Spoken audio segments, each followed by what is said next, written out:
ఏదైతే కూటమి ప్రభుత్వం 2024 ఎన్నికలకు ముందు కానివ్వండి, 24 తర్వాత అధికారులకు తర్వాత 2 సంవత్సరాలు దాటింది. ఈ మధ్యకాలంలో కానివ్వండి, జీవనోపాధి గురించి చేస్తున్నటువంటి అసత్య ప్రచారం ఏదైతే ఉందో అది ఖచ్చితంగా కావాలంటే చంద్రబాబు చెప్పలేదు.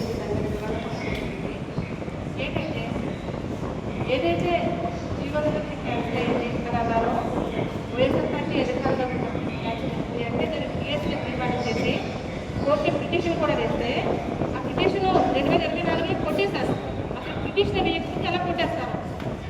ఇకపోతే వీళ్ళ అధికారంలో రావడం కోసం మొట్టమొదట చేసింది ఏంటంటే ఈ జీవనోపాధి అన్నది జగన్ గారే క్యాన్సిల్ చేస్తారు, జగన్ గారే క్యాన్సిల్ చేస్తారని 1కి 100 సార్లు చెప్తూ చెప్తూ చెప్తూ చెప్తూ అందరూ ఎదురు పనులు చెప్పించినటువంటి ప్రయత్నమైతే చేయడం జరిగింది. ఎన్నికలకు వచ్చిన తర్వాత వెంటనే మొట్టమొదటిగా ఈ జీవనోపాధి పునరుద్ధరిస్తామని కూడా చెప్పడం జరిగింది. మరి వీళ్ళు అధికారంలోకి వచ్చి 2 సంవత్సరాలు దాటిపోయింది కదా, ఆల్రెడీ 3 బడ్జెట్లు పెట్టేశారు, ఇంకో 2 బడ్జెట్లు పెడితే ఇంటికి వెళ్ళిపోవాలి. ఇంకెప్పుడు చేస్తారు? ఆ రోజు జగన్ గారు వెంటనే స్పాట్లో ఏదో చేశారని చెప్పేసి నానా ప్రకారం చేశారు కదా. మరి ఈ రోజు 2 సంవత్సరాలు గడిచిపోయినా కూడా ఈ రోజుకి కూడా మీరు దీని మీద ఒక క్లారిటీ లేకుండా మీ వరకు వచ్చేసరికి న్యాయపరమైన సమస్యలు వస్తూ ఉంటాయి అన్నమాట.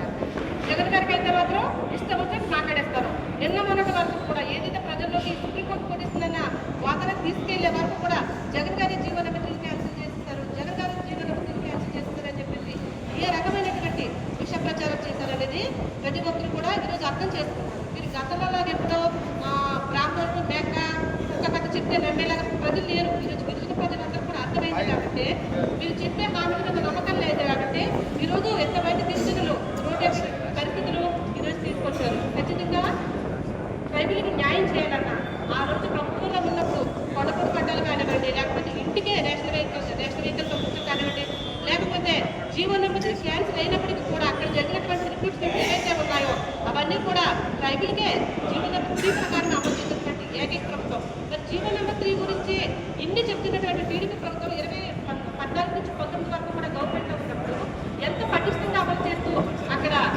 ఎంప్లాయీస్కి రిక్రూట్స్ జరిగినా కూడా ఒకసారి మాట్లాడాలండి. ఎందుకంటే ఇవాళ మీరు తీసుకొచ్చేసి చంద్రబాబు గారు తీసుకొచ్చి జగన్ గారు తీసుకోవడం చెప్పడం కాదు, తీసిన తర్వాత జగన్ గారు ఎలా స్పందించారు, ఈ రోజు అధికారులకు వచ్చినప్పుడు 2 సంవత్సరాల తర్వాత కూడా కూటమి ప్రభుత్వం ఎలా స్పందించిందో కూడా చూడండి. ఆ రోజు మేము తెలంగాణ చేసాము, పిటిషన్ చేసాము, అవన్నీ మేము ఆధారాలు పట్టుకో వస్తాం. మిమ్మల్ని పిలుస్తూ ఉన్నారు, డిప్యూటీ సీఎంలకు ఇద్దరు ఉన్నారు, మేము కూడా ఉన్నాం, మిమ్మల్ని పిలుస్తున్నాము రండి.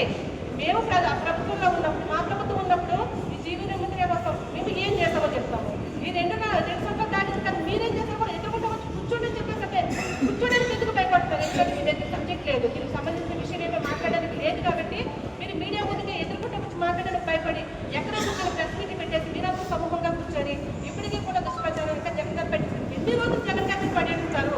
అయిపోయింది. మీరు వచ్చి 2 సంవత్సరాలు దాటింది, మీరేం చేశారో ప్రజలకు చెప్పాలి తప్ప ఈ రోజుకు కూడా ఇంకా జగన్ గారు తీసేశారు, జగన్ గారు తీసేశారు, మీరే ఏం చేస్తారు? ఎన్ని రోజులు చేస్తారు? ఇంకో 2 బడ్జెట్లు పెట్టి ఒక బడ్జెట్ ఏంటంటే ఎలక్షన్ ముందుకు ఇంకొక స్టేట్, ఇంకొక బడ్జెట్ అయిపోయి 2 బడ్జెట్ అయిపోయి తిరిగిపోతారు. మీరు ఇంకెప్పుడు చేస్తారని చెప్పేసి కూడా మేము ఈ మీడియా ద్వారా కూటమి నాయకులకి చెప్తా ఉన్నాం. మీరు ఇప్పటికైనా సరే కానీ జీవనోపాధి అనేది జగన్ గారు క్యాన్సిల్ అయిపోయిందన్నా కానీ మీరు మాట్లాడడం మానుకొని మీరేం చేస్తారో ప్రజలకు చెప్పాల్సిందిగా మేమందరూ కూడా ఈ మీడియా ద్వారా మీకు చెప్తా ఉన్నాము.